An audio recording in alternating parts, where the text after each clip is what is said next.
Motivational story क्या होती है?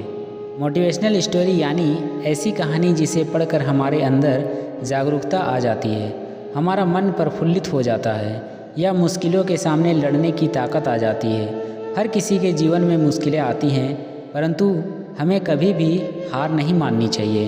इसी प्रकार इस वीडियो में हम छात्रों के लिए प्रेरक कहानी हिंदी में सुनाएंगे, जिसे सुनकर आपके अंदर एक अलग प्रकार की जागरूकता आ जाएगी।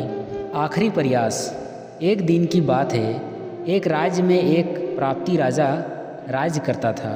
एक दिन उसके दरबार में एक विदेशी आगंतुक आया और उसने राजा को एक सुंदर पत्थर उपहार में दिए।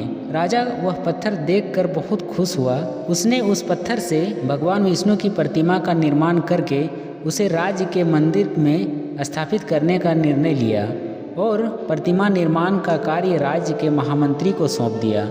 महामंत्री गांव के सर्वश्रेष्ठ मूर्तिकार के पास गया और उसे वह पत्थर देते हुए बोला, महाराज, मंदिर में भगवान विष्णु की प्रतिमा स्थापित करना चाहते हैं। 7 दिवस के भीतर इस पत्थर से भगवान विष्णु की प्रतिमा तैयार कर राजमहल पहुंचा देना। इसके लिए तुम्हें 50 स्वर्ण मुद्राएं दी जाएगी। 50 स्वर्ण मुद्राएं की बात सुनकर मूर्तिकार खुश हो गया और महामंत्री की जाने के उपरांत प्रतिमा का निर्माण कार्य प्रारंभ करने की उद्देश्य से अपने औजार निकाल लिए। अपने औजारों में से उसने एक हथौड़ा लिया और पत्थर तोड़ने के लिए उस पर हथौड़े से वार करने लगा, किंतु पत्थर जैसा का तैसा रह गया।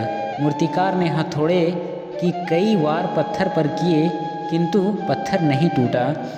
50 बार प्रयास करने के उपरांत मूर्तिकार ने अंतिम बार प्रयास करने के उद्देश्य से हथौड़ा उठाया, किंतु यह सोचकर हथौड़े पर प्रहार करने के पूर्व ही उसने हाथ खींच लिया कि जब 50 बार वार करने से पत्थर नहीं टूटा तो अब क्या टूटेगा।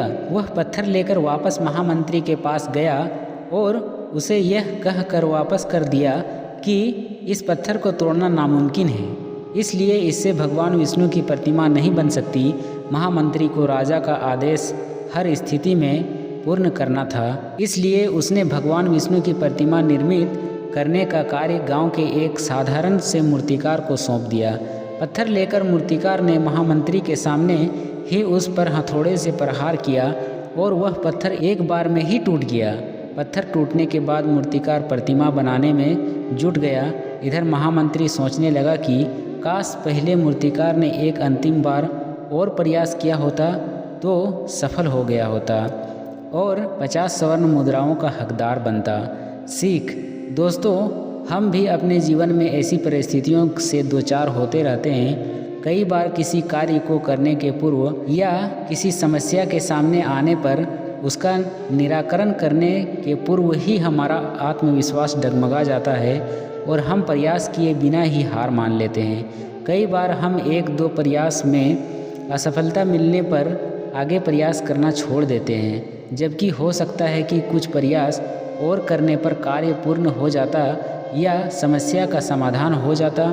यदि जीवन में सफलता प्राप्त करनी है तो बार बार असफल होने पर भी तब तक प्रयास करना नहीं छोड़ना चाहिए जब तक सफलता नहीं मिल जाती। क्या पता जिस प्रयास को करने के पूर्व हम हाथ खींच ले वही हमारा अंतिम प्रयास हो और उसमें हमें कामयाबी प्राप्त हो जाए। दोस्तों, यह कहानी कैसी लगी हो हमें कमेंट के ज़रिए ज़रूर बताएं और इस चैनल को सब्सक्राइब ज़रूर करें।